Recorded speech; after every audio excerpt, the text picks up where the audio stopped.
Hey, curl friends, and welcome back to Cocaknotz, home of the Long Hair Society. Over on this channel, we talk about how to get long hair and how to get it fast. We want thicker, longer, stronger hair, and we want it now. Now, y'all know I always preach about watering your hair, but lately I've been seeing a lot of people in my comments talking about, have you heard about high growth fatigue, high growth hair fatigue? It can damage your hair. Be careful when watering your hair. You might water your hair too much. Girl, like, please get up out my mentions with that propaganda. What, you trying to scare the people into not watering their hair?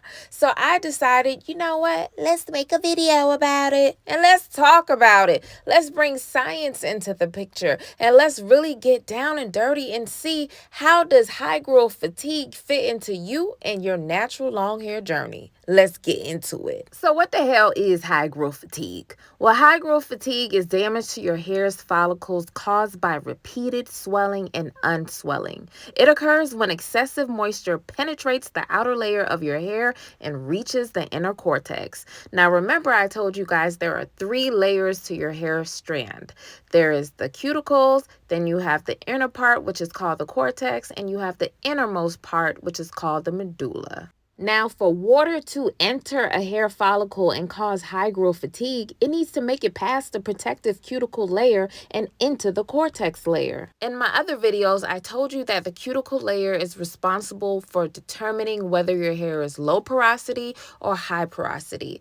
The more tightly packed your cuticles are, you're considered low porosity. And high porosity means that your cuticles are a little bit more spaced apart to allow water in and out. Now, people with highly porous hair or hair that has cuticle cells spaced widely apart are more susceptible to high growth fatigue. After you do a porosity test, you'll be able to find out whether your hair is high porosity or low porosity. Most people who have natural kinky coily hair have low porosity hair, which makes their hair less susceptible to high growth hair fatigue.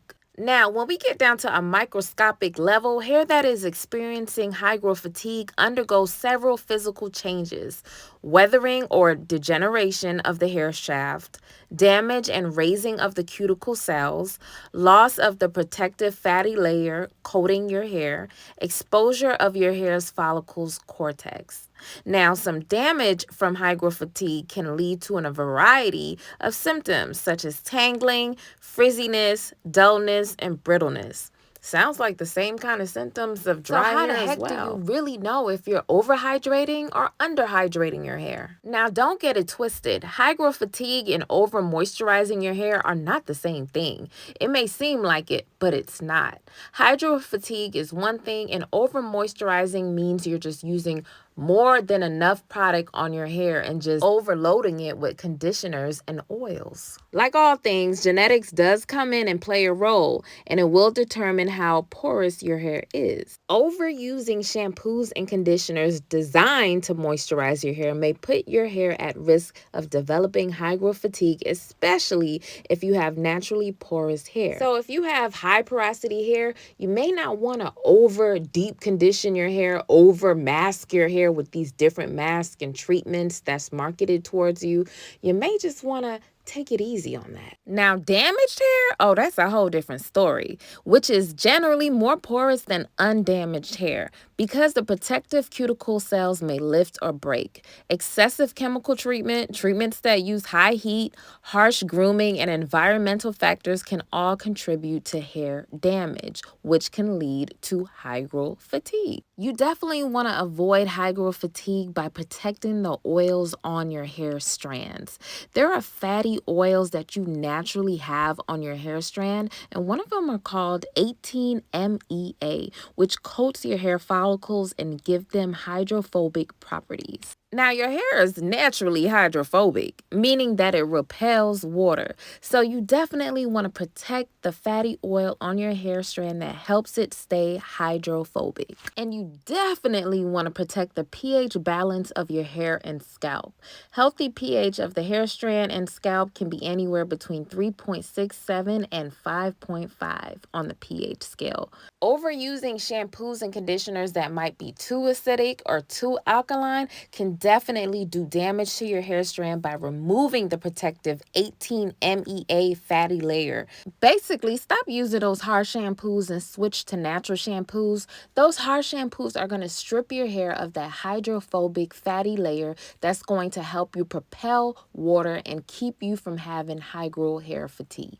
If you feel like your hair has been going through hydral hair fatigue, you definitely want to switch up that routine. Switch your products, change up everything, and to stop any further damage, because sometimes if your hair is suffering from hydral hair fatigue, you might have to just grow it out because it might be so damaged that you cannot repair and your hair won't be able to even try to repair itself. If you don't want your hair to be susceptible to hydral fatigue and you know you have highly porous hair or your hair is already kind of damaged, make sure you don't strip your hair anymore by using harsh shampoos, harsh conditioners with chemicals in there. Make sure you avoid products or tools with high heat in it.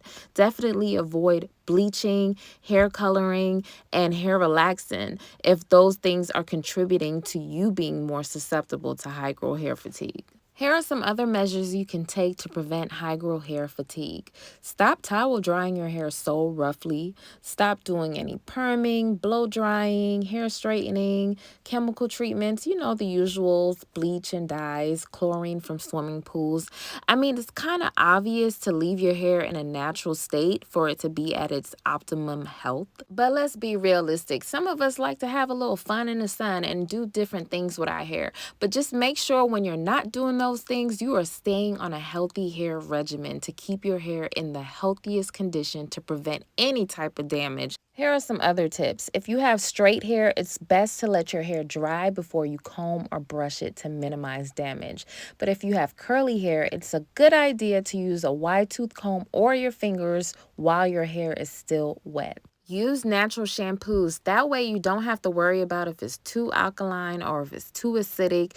It's just natural. So that way it's not powerful enough to strip your hair of that important fatty layer that's going to keep your hair hydrophobic. A good way to help protect your hair against hydro fatigue is to use coconut oil.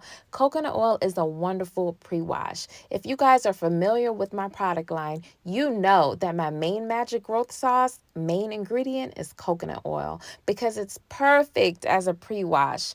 It is the type of oil that has been found to reduce protein loss in your hair when it's used as a pre-wash.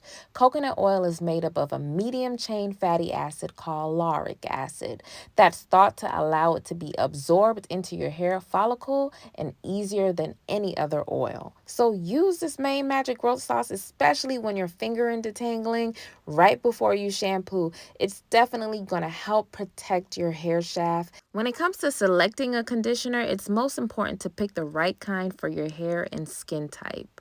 Different formulations offer different benefits and have different potential side effects. Traditional conditioners on the market can contain fatty alcohols, humectants, and other mumbo jumbo that your hair just doesn't need. I think you should just switch to a natural conditioner or leave-in conditioner. That way you don't have to worry about anything. Your hair is not going to be over moisturized or under moisturized. It's just going to be good. Coconut oil, almond oil, avocado oil, jojoba oils are all popular alternatives to condition hair. Many of these are safe and worth a try, especially if you would like something more natural. The benefit is less exposure to additives, chemicals, dyes, and fragrances, but the downside is that your hair will be a little greasier and a little heavier, but that's not really a downside. Now that we got all the scientific specifics out the way, let me go ahead and address these fear-mongering people that be jumping up in these comments. I done did a lot of hair. I'm talking a lot of different textures, lengths, density, diameters.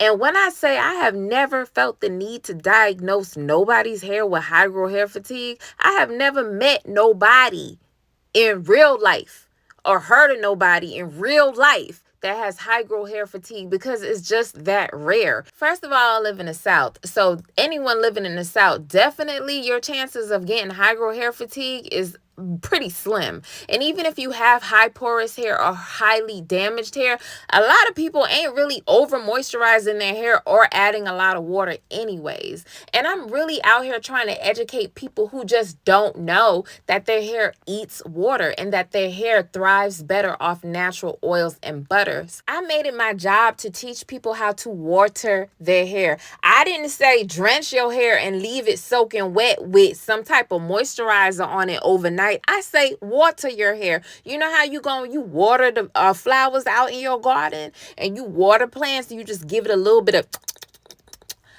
a meal and let it just suck it up a little bit. That's the same thing I'm talking about with your hair. Your hair needs it. Okay, so please don't be in my comments making people scared of the hydro fatigue monster. Listen, y'all, water your hair. Use soft and conditioned water. Make sure you head to cocaknotz.com because I have over 14 products that's going to help you to thicker, longer, stronger hair.